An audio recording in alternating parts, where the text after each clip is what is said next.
The woman at the wedding reception table looked at me with pity before she even spoke. She checked the guest list once, then twice, then a third time slower than before. Finally, she looked up and lowered her voice gently. "I'm sorry, ma'am, your name isn't here."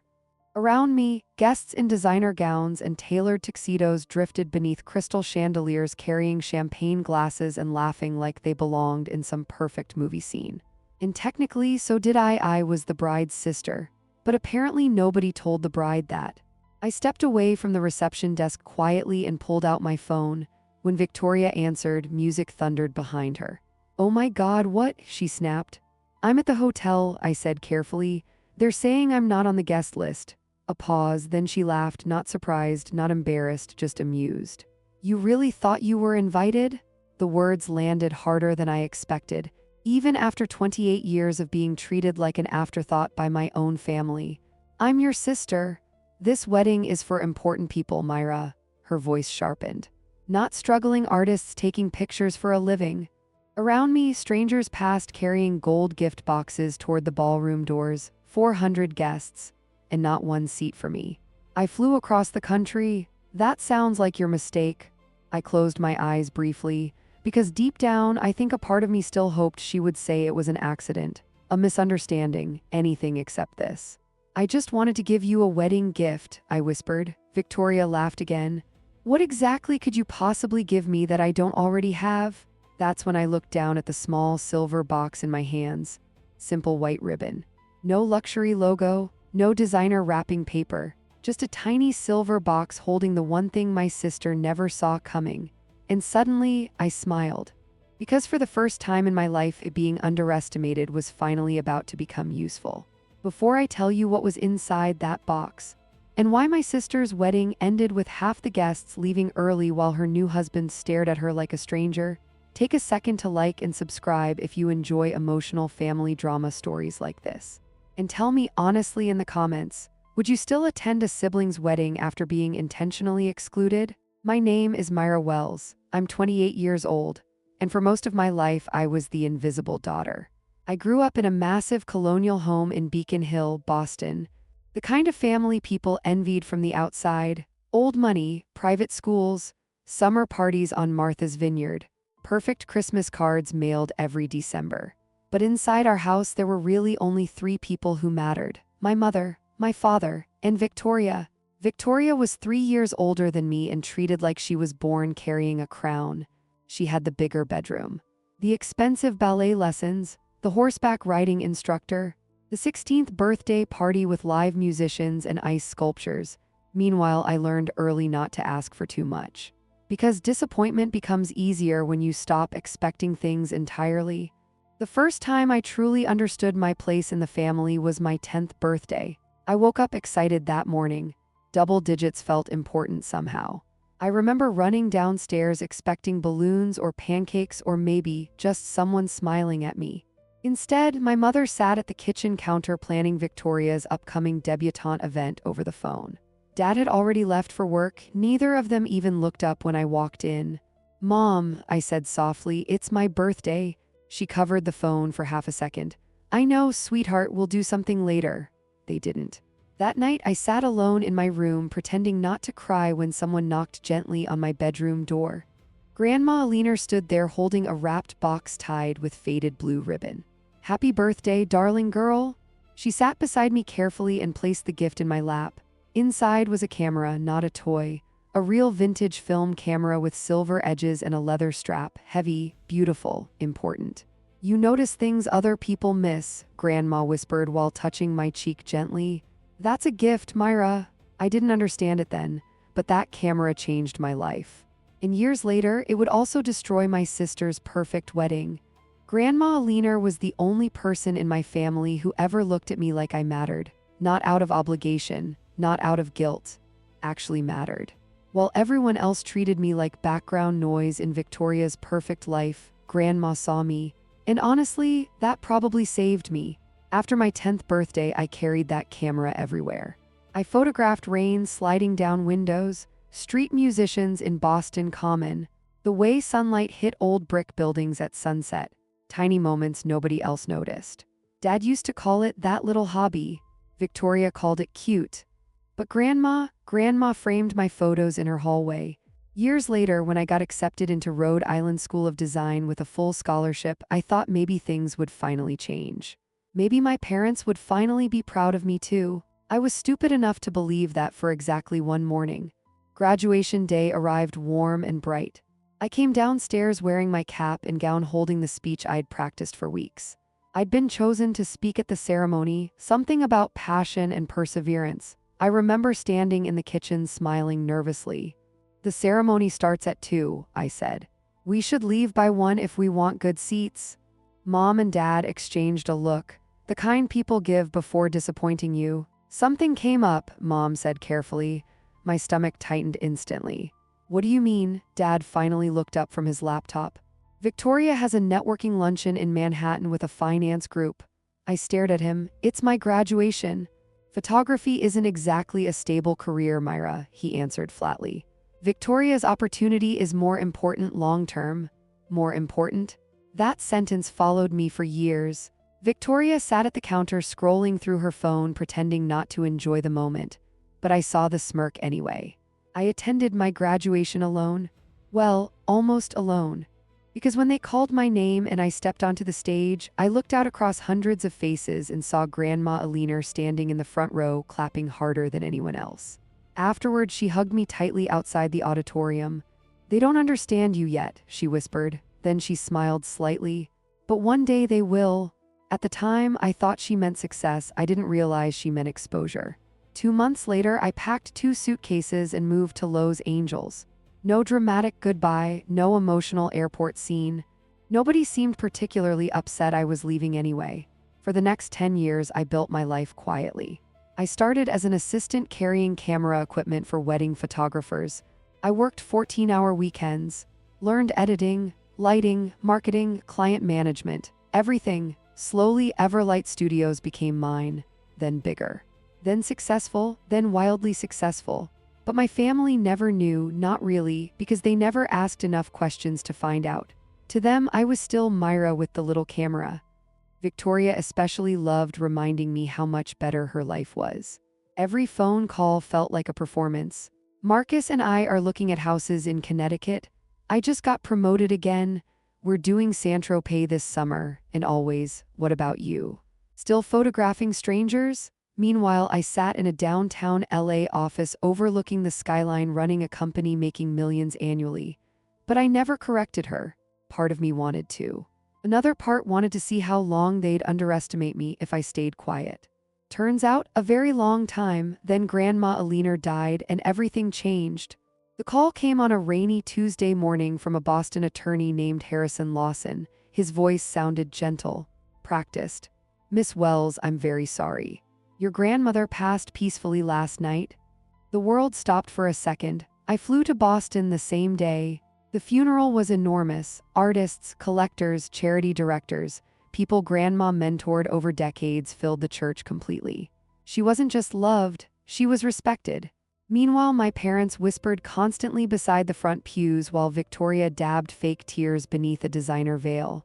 At one point, I overheard her whisper, "When do we meet with the lawyer about the jewelry?" Not, "I miss Grandma, not this hurts." Jewelry, inventory, assets. That's when I realized something terrifying. My family wasn't mourning Grandma Alina. They were waiting for distribution. After the service, Attorney Lawson touched my shoulder gently. "Your grandmother requested a private meeting." My pulse quickened immediately. He led me into a small office behind the church and placed a sealed envelope on the desk between us. "She wanted you to receive this personally." Inside sat several legal documents and a handwritten letter. The first page made my hands start shaking instantly. The Hartwell jewelry collection, valued at $2.3 million, had been left entirely to me, not Victoria, me. And suddenly, everything finally started making sense. For a full minute, I just stared at the documents. $2.3 million, diamonds, pearls, vintage Cartier pieces passed through generations of Hartwell women. All left to me, not Victoria, not my mother, me. My hands shook as I unfolded Grandma Alina's letter. "My darling Myra, if you're reading this, I'm gone. And I know your sister will be angry. But Victoria sees these pieces as status symbols. You see, history, meaning, memory. You understand that beautiful things deserve care, not attention. That is why I chose you." Tears blurred the page instantly. Because even after death, Grandma Aliner still saw me more clearly than anyone else alive. Attorney Lawson waited quietly while I finished reading. "There's one more thing," he said gently. I looked up. "Your grandmother requested this remain private unless you decide otherwise." I nodded slowly. "And for 6 months I told nobody, not my parents, not Victoria, nobody." Meanwhile, Victoria became obsessed with the collection without realizing it already belonged to someone else. Every phone call somehow circled back to the jewelry. "Grandma's pearls are going to look incredible with my reception dress.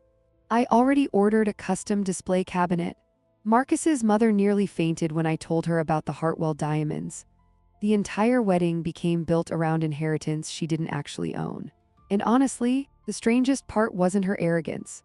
It was my parents encouraging it. Mom even called one afternoon laughing softly. "Your sister's convinced the sapphire necklace alone will end up in magazines." I sat in my LA office staring out at the skyline while holding legal proof the collection was already mine. And still, I said nothing, not because I was afraid, because some truths become more powerful when people expose themselves first. 3 months after Grandma's funeral, Victoria announced her wedding officially. 400 guests. The Grand Belmont Hotel in Boston, old money families, business executives, politicians. The kind of wedding designed less around love and more around social ranking. I waited for my invitation.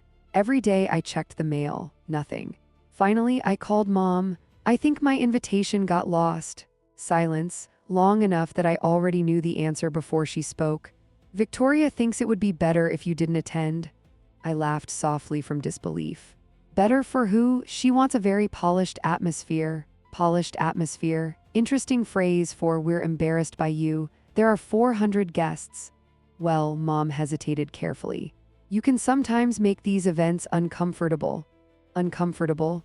That word sat heavily in my chest after the call ended, because I'd spent my entire life shrinking myself to avoid making them uncomfortable, speaking less, asking for less, expecting less, and somehow even my silence still embarrassed them.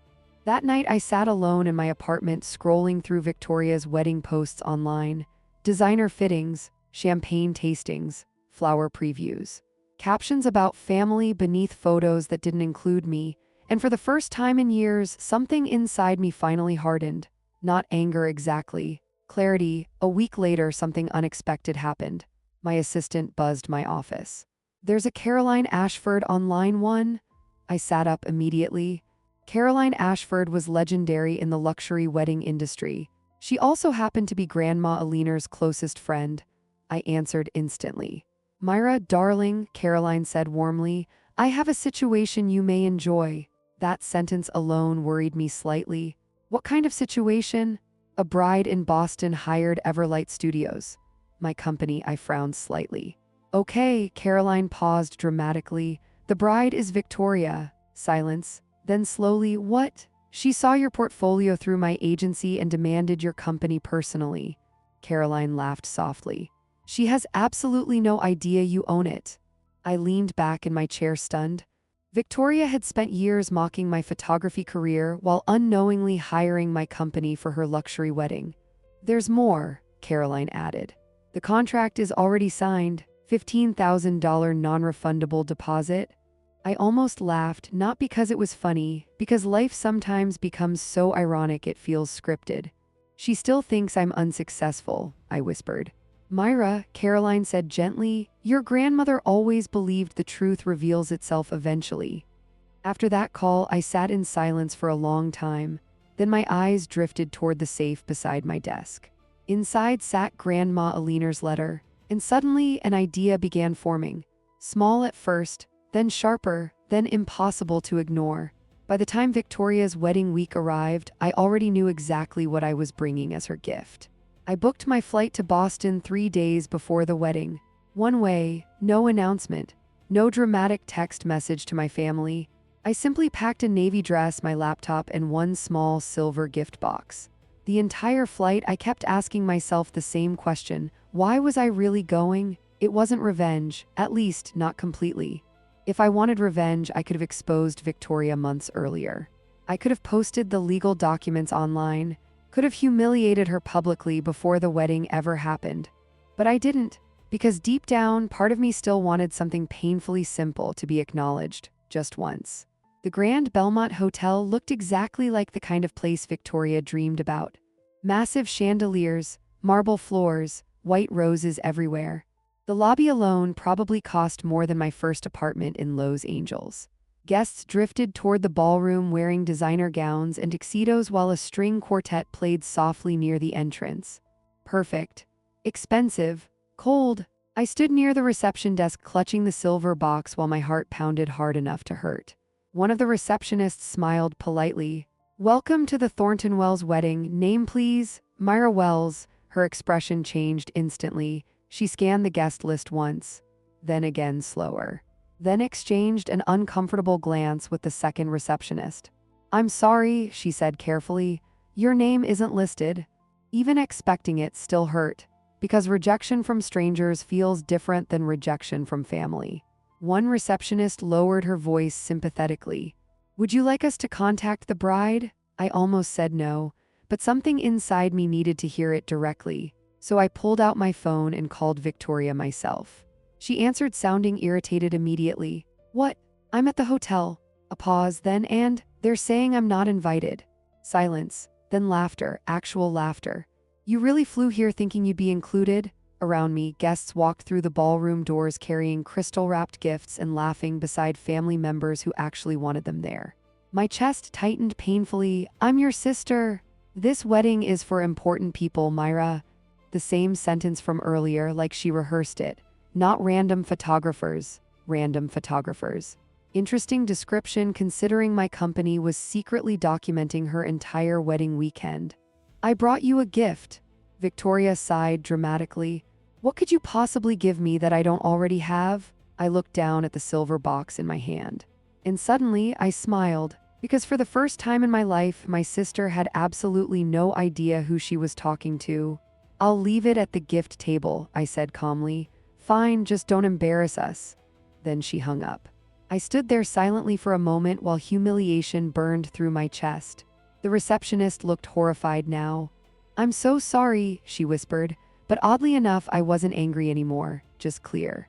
Because hearing the cruelty out loud finally removed the last illusion I still carried about my family. I walked toward the ballroom entrance slowly. Inside, 400 guests laughed beneath golden lights while waiters carried champagne trays between tables covered in white orchids. And right in the center of the room stood Victoria, radiant, perfect, completely convinced she had already won at life. The gift table overflowed with luxury boxes. Tiffany blue, Hermes orange, designer wrapping paper stacked like trophies. My silver box looked tiny beside them, ordinary, forgettable, which honestly made it perfect. I placed it carefully near the center, then slid the card beneath the ribbon. "To Victoria, from your sister Myra, simple, no drama, no threat." The receptionist from earlier approached quietly behind me. "Are you sure you don't want to stay?" I glanced toward the ballroom one last time, toward my parents smiling proudly beside Victoria, toward the empty space where my seat should have been, then I shook my head slowly. "No," I smiled faintly. "Some gifts work better after you leave." She looked confused, but I already knew what was coming. Inside that silver box sat a copy of Grandma Aliner's will, her handwritten letter, a photograph of us together outside her favorite jewelry boutique, and one final document. The Everlight Studios contract with my name listed clearly as owner. Everything Victoria spent years mocking. Everything she thought I'd never become. Everything she never bothered learning about me. I took one final look at the ballroom, then turned and walked out of the hotel quietly while music echoed behind me. By the time Victoria opened that gift, I'd already be halfway to the airport, and her perfect wedding would never recover. By the time I reached Logan Airport, the wedding reception had already started. I sat inside the VIP lounge near the window holding a cup of coffee while planes moved across the dark runway outside. My phone stayed silent at first. No calls, no texts, nothing. I checked the time.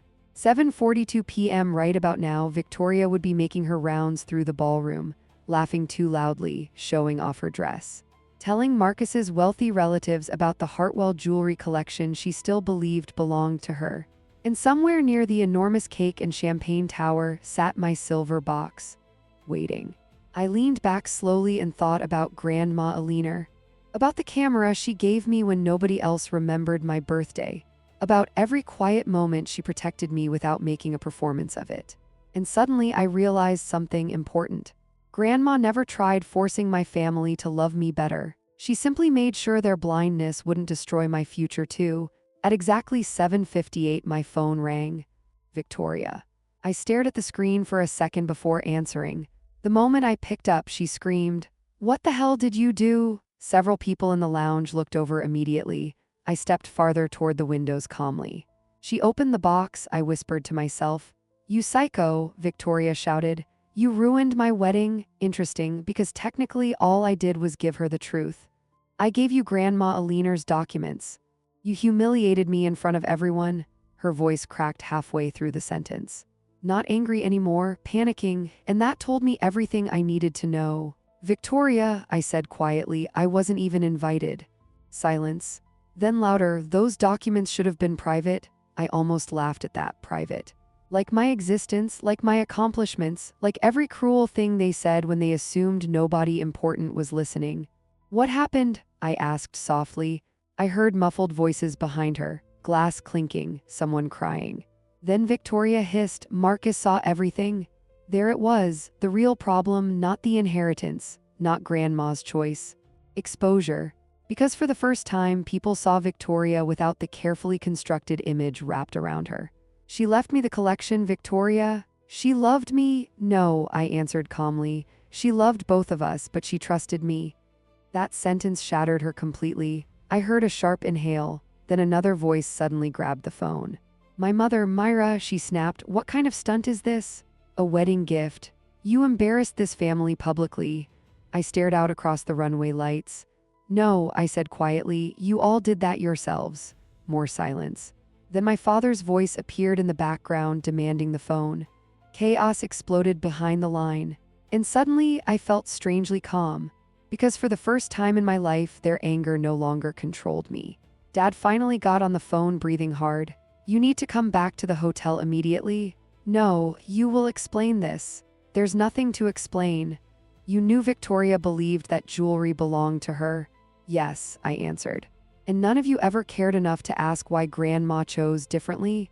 That shut him up instantly, because deep down, he already knew the answer. I ended the call before he could recover. Then I turned my phone completely silent. Within seconds, notifications exploded across the screen. Victoria calling repeatedly. "Mom, Dad, unknown numbers, text after text after text. How could you do this? Call us now, you destroyed her wedding." Marcus left the ballroom. "People are talking." 43 missed calls in less than 10 minutes.